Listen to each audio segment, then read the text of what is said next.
ഫിലിമി പ്രസ്സിലേക്ക് എല്ലാവർക്കും സ്വാഗതം.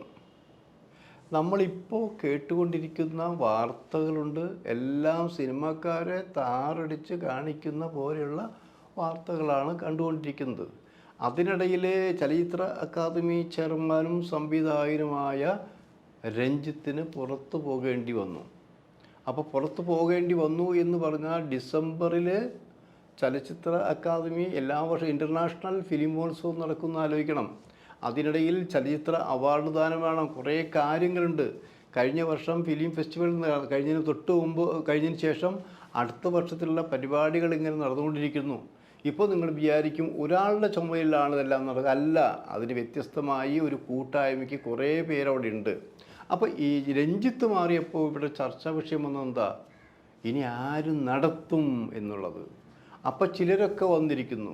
കാരണം ഇന്ന ആൾക്കാർ, അതായത് ശരിക്കും അപ്പോഴേക്കും പെട്ടെന്ന് കുപ്പായം തയ്ച്ച് വെച്ചു, അത് ഞാനാണ് ഇതിൻ്റെ ചെയർമാനാകാൻ പോകുന്നത്, ഞാനാണ് ചെയർമാൻ, അങ്ങനെ പറഞ്ഞുകൊണ്ട് ഒരു 4-5 പേരുകൾ വന്ന കൂട്ടത്തിൽ പിന്നെ വേറെയും പിന്നെ സഖാക്കൾ ആയിട്ട് ബന്ധപ്പെട്ട കുറേ പേര്, അങ്ങനെ ഒരു 5-10 പേര് ഇതിന് യോഗ്യരായിട്ട് രംഗത്ത് വന്നിരുന്നു.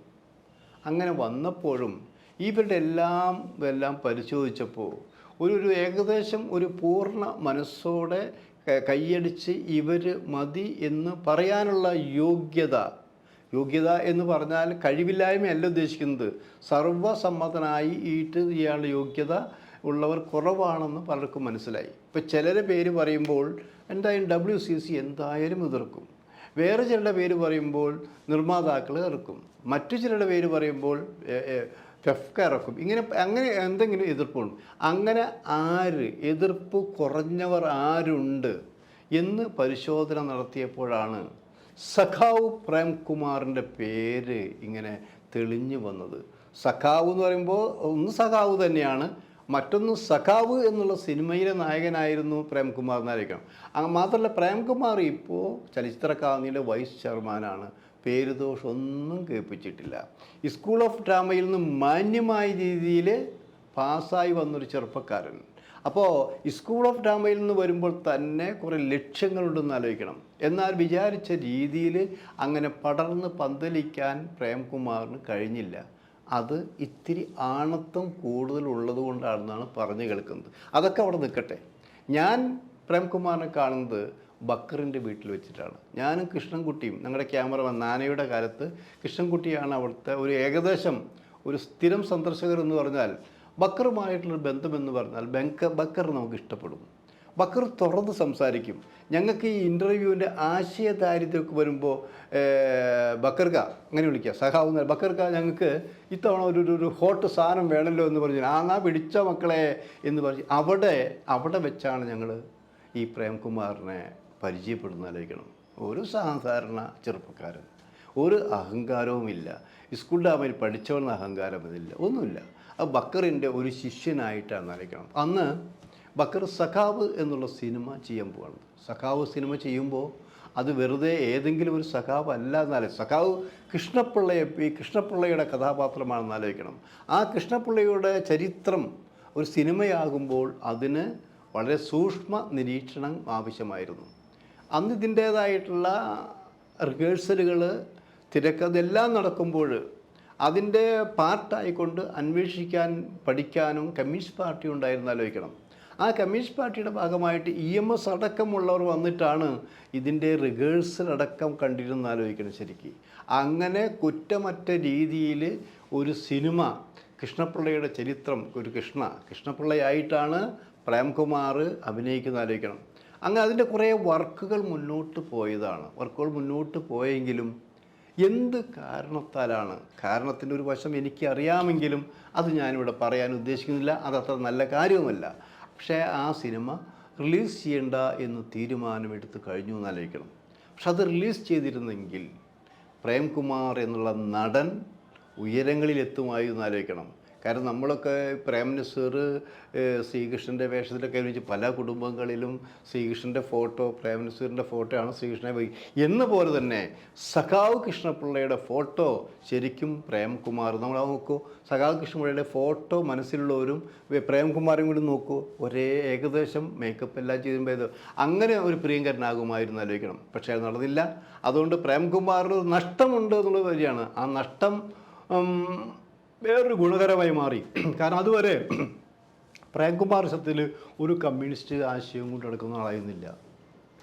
പഠിക്കുന്ന കാലത്ത് KSU ആണെന്നാണ് കേട്ടിരുന്നത്. പക്ഷേ ഈ അഭിനയത്തോടു കൂടി ഒരു പക്ക രാഷ്ട്രീയക്കാരൻ, കമ്മ്യൂണിസ്റ്റുകാരനായി തീർന്നു. അത് തീരാൻ വേറെ കാര്യങ്ങളുണ്ട്. കൃഷ്ണപിള്ളയെക്കുറിച്ച്, കൃഷ്ണപിള്ളയുടെ ചരിത്രം, ജീവചരിത്രം അത് വളരെ വ്യക്തമായി കൊണ്ട് വായിക്കുകയും പഠിക്കുകയും ചെയ്തപ്പോൾ അറിയാതെ ഒരു കമ്മ്യൂണിസ്റ്റുകാരനായി പോയി എന്നുള്ളത് ഇപ്പോഴും അങ്ങനെ തന്നെയാണ്. ഇപ്പോൾ സ്ഥാനമാനങ്ങൾ കിട്ടിയാലും ഇല്ലെങ്കിലും, സിനിമയും സീരിയലും കിട്ടിയാലും ഇല്ലെങ്കിലും, താൻ സാംസ്കാരിക സമ്മേളനങ്ങളിൽ എപ്പോഴും ഒരു CPMൻ്റെ സഹയാത്രികനായിട്ട് തന്നെയാണ് പ്രേംകുമാർ പോകുന്നത്. ആരും പ്രേംകുമാറിന് താലത്തിൽ വെച്ച് ഒന്നും കൊടുത്തിട്ടില്ല, ഒന്നും പ്രേംകുമാർ ആവശ്യപ്പെട്ടിട്ടില്ല. പക്ഷേ അയാളുടെ പ്രവൃത്തികളെല്ലാം സത്യസന്ധമായിരുന്നു. ആലോചിക്കണം. നമ്മൾ നോക്കൂ, ചില സിനിമകൾ എടുക്കുക, അല്ല സിനിമകൾക്ക് കൊണ്ട് സീരിയൽ എടുക്കുക എന്ന് ആലോചിക്കണം. ലെംബോ എന്നുള്ളൊരു ഷോർട്ട് ഫിലിം സീരിയൽ എന്ന് പറയാം. ആ ലംബോദരനെ അവതരിപ്പിച്ച മുതലാണ് ശരിക്കും ഇയാൾ വളരെ സ്കൂട്ടർ കുറേ ഉണ്ട്. പിന്നെ വന്നതോ, പിന്നെ സിനിമയിൽ വന്നെങ്കിലും ശരിക്കും രാജസേനൻ്റെ അനിയൻഭാവം ചേട്ടൻഭാവം കണ്ട് ചിരിക്കല്ലേ നമ്മളിരിക്കുന്നത്. നിങ്ങൾ ആ പടത്തിനെ വിമർശിച്ചോളൂ, നിങ്ങൾ എത്ര പ്രാവശ്യം കണ്ടു എന്നും ഞാൻ ചോദിക്കുന്നില്ല. ഞാൻ ആ സിനിമ പല പ്രാവശ്യം കണ്ടിട്ടുണ്ട്. കാരണം ആ സിനിമയിൽ നമ്മൾ ചിലരെ ഉപേക്ഷിക്കാൻ പറ്റില്ല എന്നുള്ളതാണ്. ഇപ്പോൾ പ്രേംകുമാർ കൂടി അമ്മാവാ എന്നൊക്കെ വിളിച്ച് തോന്നുന്നുള്ള അഭിനയങ്ങൾ, അതിൻ്റെ കള്ളത്തരങ്ങൾ, അദ്ദേഹത്തിന് അബദ്ധങ്ങൾ, ഇതെല്ലാം ഉണ്ട്. പക്ഷെ നമ്മളത് ഓർത്ത് ചിരിക്കാവുന്ന കഥാപാത്രങ്ങളെ അവതരിപ്പിക്കാൻ പ്രേംകുമാറിന് കഴിഞ്ഞിട്ടുണ്ടെന്ന് ആലോചിക്കണം. പ്രേംകുമാർ നന്നായിട്ട് അത് നമ്മൾ ആലോചിക്കണം. സിനിമാ രംഗത്ത് വായന കുറവുള്ളവരാണ്. ഒരു 5% പേര് വായിക്കുന്നുണ്ടെങ്കിൽ വലിയ വാക്യം. പക്ഷേ പ്രേംകുമാർ ആനുകാലികമായ സംഭവങ്ങളെ വായിക്കും, ഏറ്റവും പുതിയ പുസ്തകങ്ങൾ വായിക്കും, പുതിയ സിനിമകൾ കാണും. അങ്ങനെ ഒരു സുപ്രഭാതത്തിലാണ് വീണ് കിട്ടിയത് ഈ ചലച്ചിത്ര അക്കാദമി ചെയർമാൻ്റെ വൈസ് ചെയർമാൻ പദവി എന്നാലോചിക്കണം.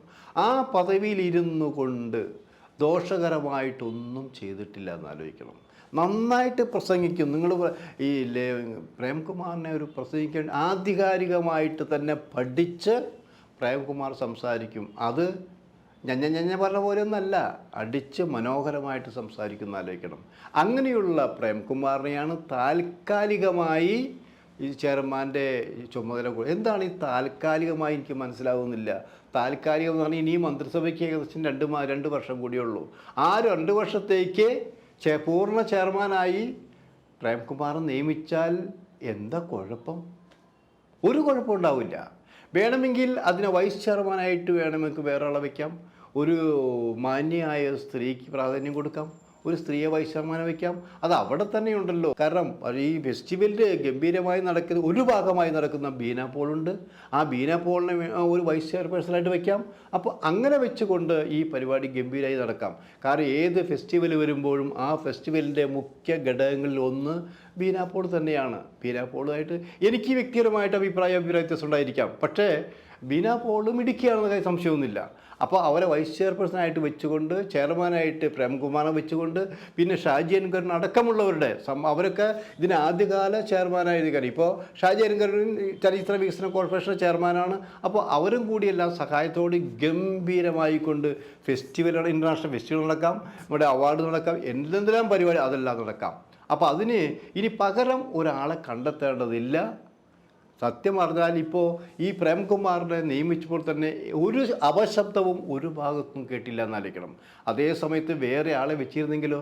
അതുകൊണ്ട് തന്നെ സാംസ്കാരിക വകുപ്പ് മന്ത്രിയോടും ഗവൺമെൻറ്റിനോടും മുഖ്യമന്ത്രിയോടും അടക്കം പറയാനുള്ളത്, ഇരിക്കട്ടെ, പ്രേംകുമാർ ചലച്ചിത്ര അക്കാദമിയുടെ ചെയർമാനായി ഈ മന്ത്രിസഭയുടെ കാലം കഴിയുന്നവരെ നഷ്ടമുണ്ടാവില്ല, പേര് ദോഷമുണ്ടാവില്ല, മിടുക്കൻ തന്നെയാണ്. ഒന്ന് പരീക്ഷിച്ചുകൂടെ?